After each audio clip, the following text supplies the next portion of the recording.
To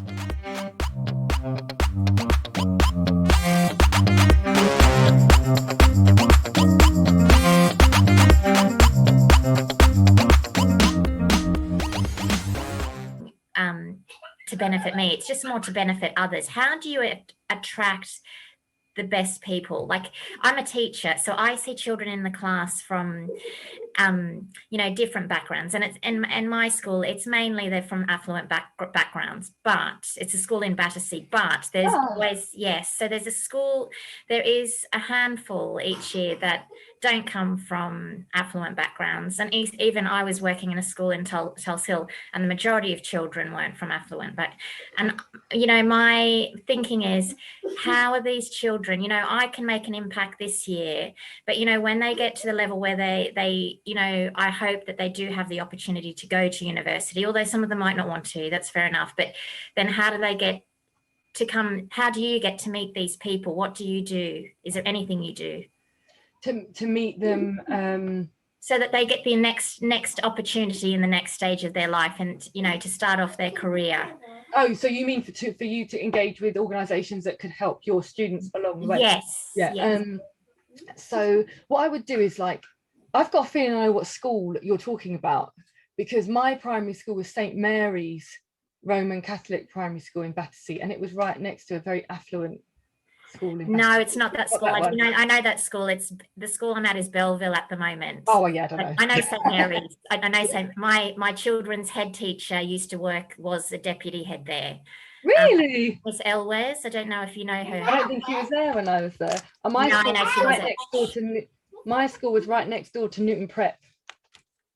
So I used to see Bob Geldof in the mornings dropping his kids around the time of like Live Aid and stuff like that. So it was like, I would think about the students that you're referencing and their backgrounds and what they're going to be contending with in their homes. And you'll probably have some inkling of that through behaviour in the classroom, maybe engagement with their carers, guardians at parents' evening, things like that. And so what I would do is I would think about what's going on and the inequity that they might be up against. And by that, I mean, there'll be something that you will realise is going to make the playing field for them not so level. So it's identifying how would I need to level the playing field for those particular students? What's the bit they don't have that the other students have that doesn't make me as concerned about where they're going to go from here, for example? And then I would literally do a Google search of the organizations that provide those skills to young people. And then what I would do is I would give them a call and explain that,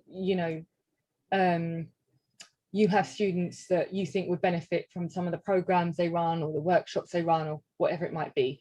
And then invite them to, and a lot of them will probably do this voluntarily, I would imagine, invite them to come in your PSHE hour or wherever it may be to talk about what they do, so that one, they're visible to those young people, and two, they know the organisation in which to engage with.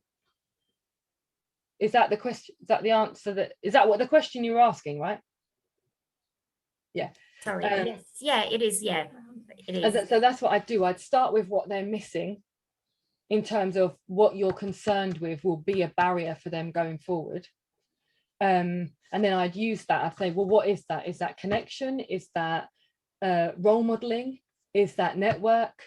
Is it education? Is there a skills gap?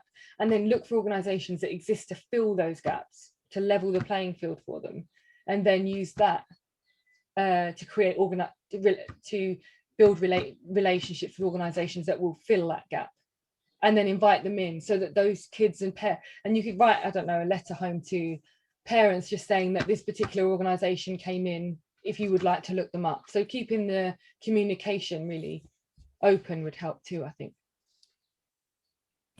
All right, thank you. The other question is, do you recommend any books or TED Talks? I read somewhere you like to listen. I think you do a bit of reading and listen. Yeah, don't stop reading. Yeah. Is it for you, or is it around this subject?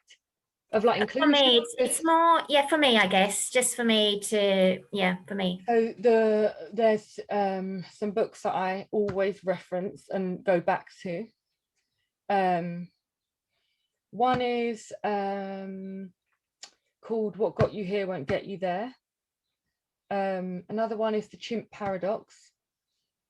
I love The Chimp Paradox. It's incredible. It's a must read for every human being. It absolutely is. Yeah. Another one is The Madness of Crowds. Oh, wow. Yeah. Then 12 Rules for Life. Well, The First 90 Days is a good one. Yeah. First 90 days. Yeah. Oh, wow. It's a movement one now. Yeah. First 90 days. Yeah, and there's, sorry, my bookshelf is just here, but there's one that I want to tell you, and I can't remember the name of it. The Rules of People and the Rules of Thinking. Yeah, the first 90 days is now almost a movement. Yeah. And then this one. Oh wait, that was blurred. Is it blurred? Yeah, do the work. Yeah. And that's by Gary John Bishop. And the reason I love that one is it's a personal one that you can do privately, which is important. But it's like, he calls it the official, unrepentant, ass-kicking, no kidding, change your life. And it was a sidekick book to his other book, which was called Un-F Yourself. And why it's good is it has like so many like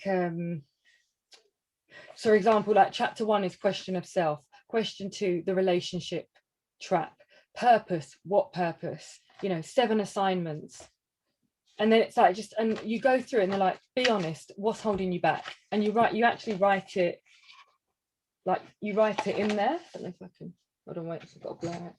Yeah, we can't see it. But we'll get that. Yeah, a bit of it. Yeah, a bit of it. Yeah. So it has all the workshop stuff in there, which I think you'll find like interesting. That would be great for our book club, which is just starting this month, actually. Yeah, that would be great to start with that one. Great. Thank you very much.